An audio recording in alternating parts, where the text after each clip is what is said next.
Salut à tous, encore qu'un fac. Dans l'une des interviews de Thomas Sankara, il avait dit, je cite, la domination culturelle est l'une des dominations les plus souples, la moins coûteuse et la plus efficace. Mais j'ai comme impression que très peu de personnes ont vraiment saisi ce qu'il voulait dire par là.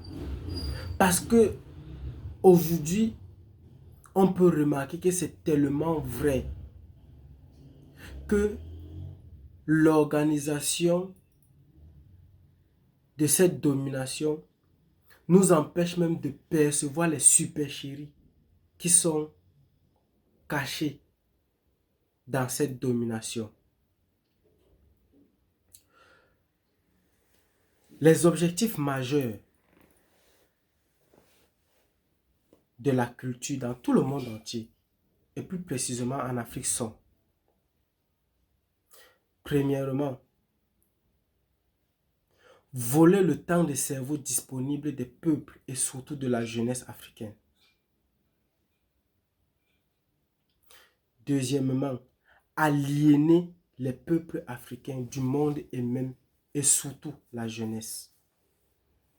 Quand je vais dire aliéner, beaucoup vont prendre ça par exemple comme une injure. C'est loin d'être une injure. Parce que aliéner signifie tout simplement instrumentaliser des personnes dans le but de leur faire paraître autre chose que ce qu'ils sont vraiment. Pour ceux qui connaissent un peu le film Alien, ce sont des êtres différents des êtres humains. Donc, t'amener à te dénaturer, c'est ça aliéner. Et en troisième position, celui-ci est plus précisément en Afrique. Il a pour but de voler les âmes brillantes d'Afrique. Maintenant, je vais aller point par point. Je vais commencer par le sport. Le sport aujourd'hui en Afrique est une épidémie grandissante avec les jeux d'hasard. La plupart des jeunes persuadés que les activités qu'ils mènent, des activités minables, qui ne rapportent même pas suffisamment pour pouvoir se nourrir. Ils sont convaincus que ces activités ne leur permettront à rien, ne les mènera nulle part. Et préfèrent se livrer au jeu d'hasard dans l'optique d'avoir la chance de pouvoir changer le cours de leur vie une fois pour toutes. Mais par ce moyen-là, ils se condamnent à la misère éternelle. Parce qu'en plus de leur dépouiller du peu qu'ils peuvent gagner pour pouvoir survivre, on arrive aussi à leur voler de leur temps. Au lieu de travailler, ils passent la majeure partie de leur temps à regarder les matchs de football ou quoi que ce soit d'autre parce qu'ils ont parié leur argent. Ça, c'était de un. De deux, ils occupent inutilement la grande majorité de la jeunesse suffisamment forte, intelligente et énergétique. Beaucoup de personnes se disent que le sport produit beaucoup d'argent. C'est faux. Parce qu'un certain nombre de personnes y investissent beaucoup d'argent dans le but de distraire cette jeunesse-là. Parce qu'une jeunesse pauvre, misérable, est obligée de migrer vers une activité où ils ont beaucoup plus de chances de gagner leur vie. Donc ces personnes-là, ils investissent un peu d'argent afin que la jeunesse migre entièrement dans ces secteurs d'activité inutiles pour les peuples africains et leur donne la possibilité de pouvoir voler, piller et dénaturer l'Afrique sans aucune gêne. Pendant que la jeunesse se lutte, se bat à pouvoir récupérer les miettes qu'ils ont investi dans ces activités sportives-là, eux, ils se permettent tout simplement de voler, de piller, de dénaturer et de vider l'Afrique de toute sa richesse, sans aucune gêne, sans aucune difficulté.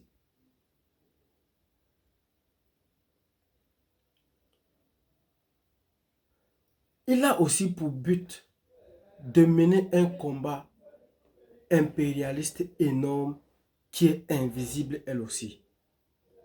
Si nous nous souvenons en 1974, lorsque le Zaïre participe à la Coupe du Monde pour la première fois, après leur deuxième match où ils perdent sur un score de 9-0, tout est dit sur le peuple africain. Ils ne sont pas suffisamment intelligents pour pouvoir communiquer ensemble dans un sport. Ils ne sont pas compétents, ils ne sont pas intelligents, ils ne sont pas. Tout a été dit sur le peuple africain dans le seul but de le rendre inférieur au reste du peuple du monde, pour ne pas dire à l'Occident. Ils l'ont fait sans tenir compte du fait que ce n'est pas un sport africain et que ce sport était très jeune en Afrique. Ça, je le dis pour les Occidentaux qui étaient très loin de comprendre que c'était un problème de prime.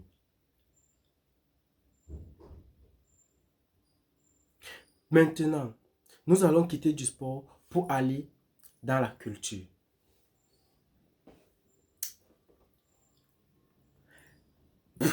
Pour aller, je voulais dire, parler de la musique, s'il vous plaît. La musique en Afrique n'est pas très différente du sport, mais elle a un rôle un peu plus particulier qu'elle joue. Moi, plus personnellement, j'ai un artiste que j'aime beaucoup. Un artiste que je respecte son talent parce qu'il donne toujours le meilleur de lui. Quand je l'écoute, j'ai la chair de poule. L'artiste, c'est Fally Ipupa.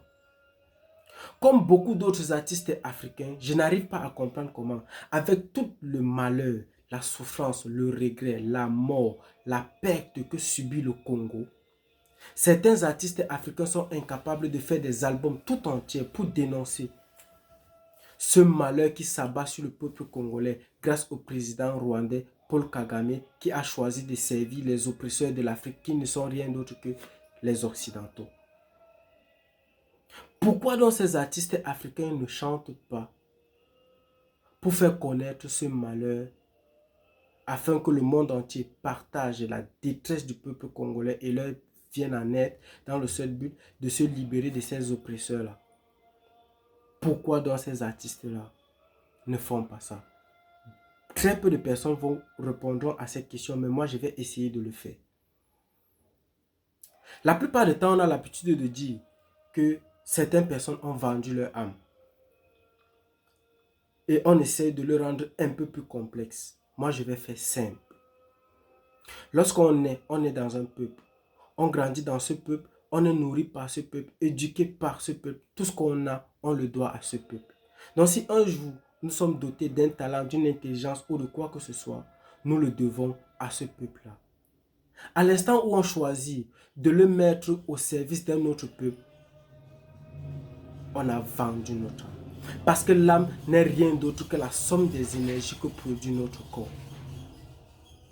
Et si ces énergies, nous l'avons eu grâce à un peuple et que nous le consommons au service d'un autre peuple, dans le seul but d'atteindre des objectifs ou pour des besoins, des profits égoïstes et personnels qui sont le pouvoir, la gloire, le privilège et l'argent, on dira tout simplement là que tu as vendu ton âme pour le pouvoir, la gloire, le privilège et l'argent.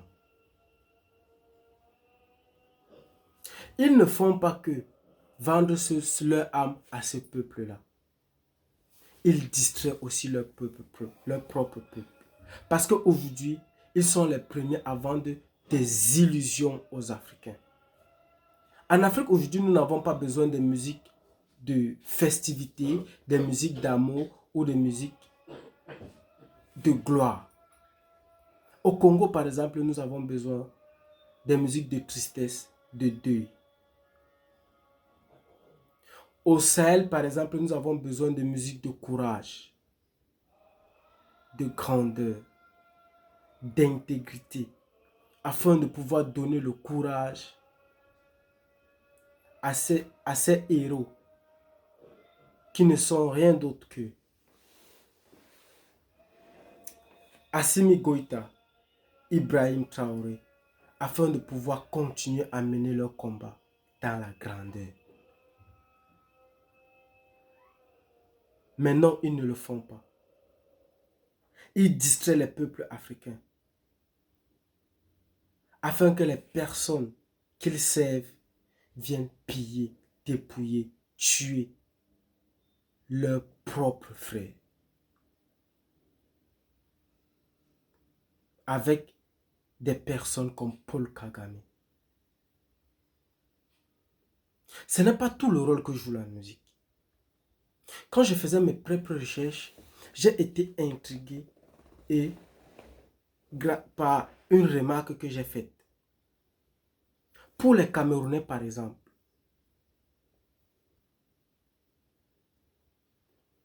il y avait un artiste au Cameroun qu'on appelait Eboalotien. Il était tellement talentueux et doué. Et il faisait la musique au service des peuples africains pour le Cameroun. Mais à la veille de sa mort, il a eu un sérieux problème avec Manu Dibango. Un vrai problème avec Manu Dibango. Et après sa mort, Manu Dibango a été représenté, vu et reconnu comme l'un des artistes africains les plus internationaux. De un, est-ce que l'instrument que Manu Dibango utilisait est africain? Non. Est-ce que la musique proprement dite que Manu Dibango faisait est africaine? Moi, je dis encore non.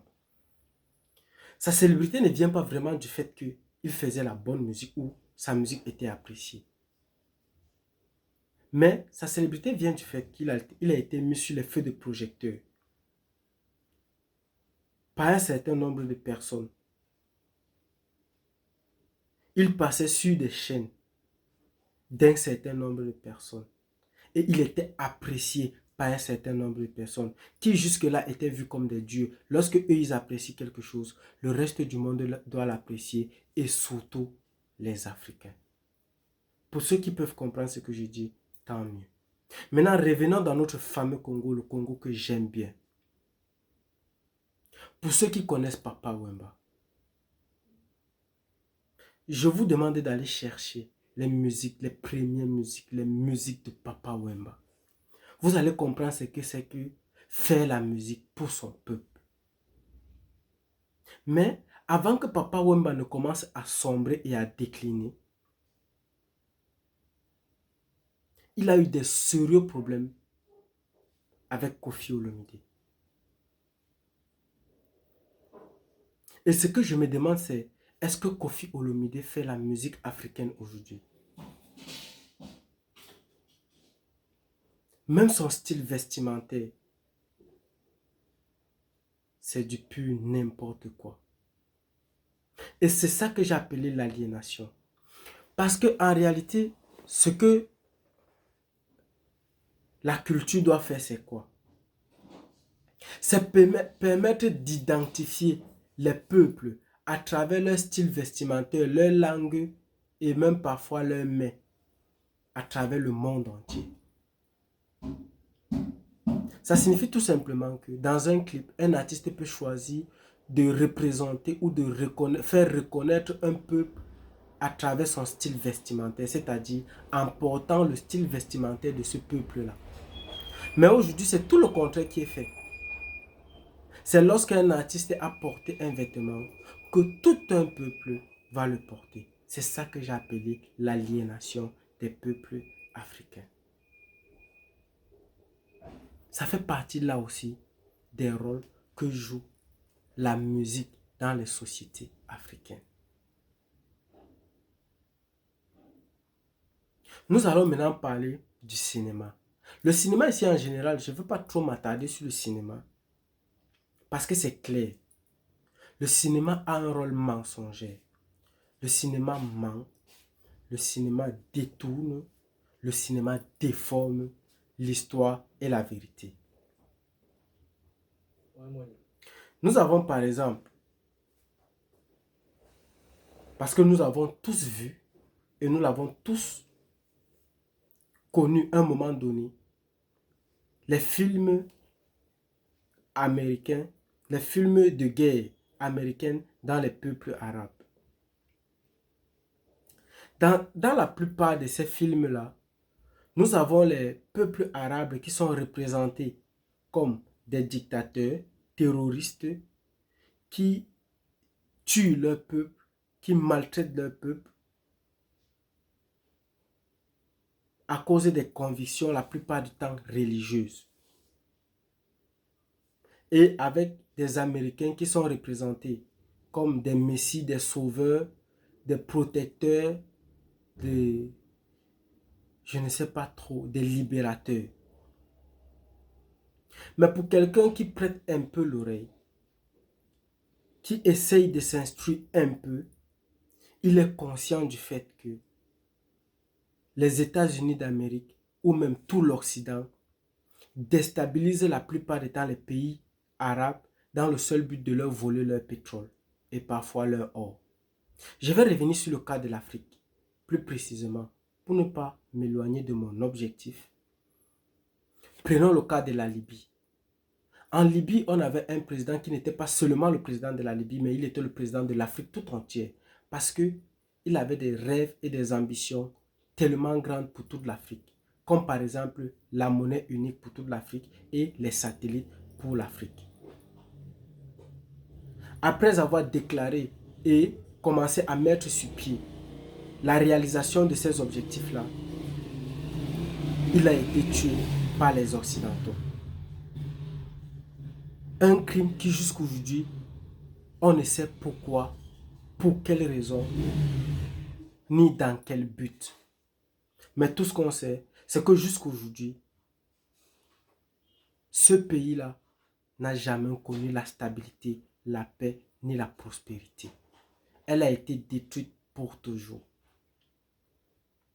Mais ce dont nous sommes conscients, c'est qu'à travers ce pays-là aussi, ces Occidentaux arment, forment, protègent et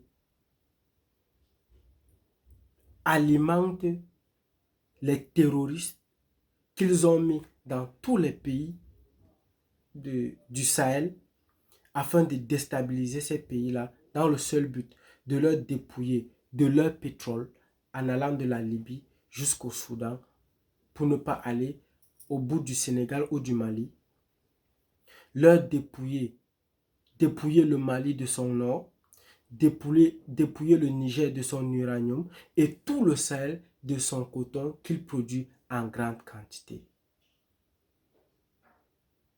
Mais le cinéma ne vous présentera jamais cette partie de l'histoire de cette façon-là. Elle va la déformer et rendre coupables les victimes et victimiser les coupables. C'est ça le rôle du cinéma. Aujourd'hui, nous savons qu'après que les États-Unis soient partis dans l'espace, ça les a coûté tellement cher qu'ils n'ont plus eu le courage de repartir. Mais au lieu de repartir, ils nous ont fabriqué tout un tas de cinémas et de scénarios sur lesquels ils ont essayé de nous démontrer qu'ils sont encore repartis dans l'espace ou même sur la Lune. Nous savons aujourd'hui que tout ça est faux. Il y a un acteur, comédien, je ne connais pas trop son nom, mais il a tourné un film, il a joué dans un film célèbre, Blondie, Des masques, l'homme au masque vert.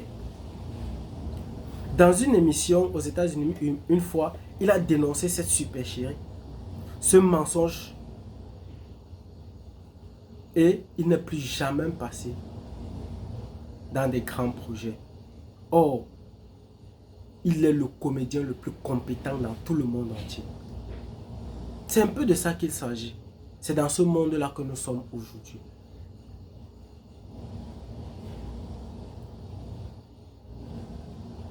Je ne suis pas là, comme je le dis la plupart du temps, pour impressionner ou pour prétendre dire à des gens ce qu'ils ne connaissent pas.